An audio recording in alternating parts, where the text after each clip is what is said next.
আপনাদের ভাইয়ার খুবই ছোট মাছ পছন্দ, তার পছন্দ মতো আজকে ছোট মাছ হাতে মাখিয়ে চচ্চড়ি করলাম। আর আজকে ছোট মাছ পুরপুরিটা এত মজা হয়েছিল বলার মতো না, সঙ্গে করলা ভর্তা করলাম। হ্যালো প্রিয়ন, সবাই কেমন আছেন? আশা করি ভালো আছেন। আলহামদুলিল্লাহ আমরাও ভালো আছি। আজকে দুপুরে আমি যে ছোটো মাছ চচ্চড়ি করব সেই জন্য অনেক কয়েকটা কুচি কুচি করে আলু কেটে নিয়েছি আর বেশি করে পেঁয়াজ কাঁচামরিচ কেটে নিয়েছি।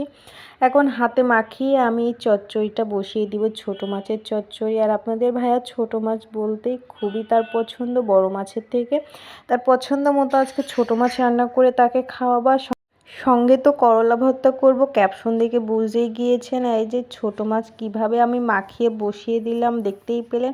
আর আজকে ছোটো মাছ চচ্চড়িটা এত মজা হয়েছিল, খুবই মজা হয়েছিল আজকে ছোটো মাছ পুরপুরিটা। আমার কিন্তু ছোটো মাছ তেমন একটা পছন্দ না, কিন্তু আজকে আমি ছোটো মাছ দিয়ে অনেক কয়েকটা ভাত খেয়েছি আর খুবই মজা ছিল আজকে ছোটো মাছ চচ্চড়িটা। আর এই যে চচ্চড়ি হচ্ছিল ছোটো মাছের তরকারিটা, আর হচ্ছে এদিকে আমি ভাতটা বসিয়ে দিলাম রাইস কুকারে, আর কিছু করলা ভাতে দিলাম। করলাটা সিদ্ধ হয়ে গেলে করলাটা আমি ভর্তা করে নিবার। এদিকে কিন্তু ছোটো মাছ চচ্চড়িটা একদমই কমপ্লিট হয়ে গিয়েছে। রান্নাটা কেমন হয়েছে বুঝতেই পারছেন যে কালারটা কি সুন্দর এসেছে। আর এই ছোটো মাছ চচ্চড়িটা নিচে পোড়া পোড়া হলেই কিন্তু খেতে বেশি মজা, একদম চচ্চড়ি করে ফেলেছি। আর ছোটো মাছ পুরপিটা খুবই মজা হয়েছে, দেখতেই কিন্তু অনেক লোভনীয় লাগতেছিল ছোটো মাছ চচ্চড়িটা।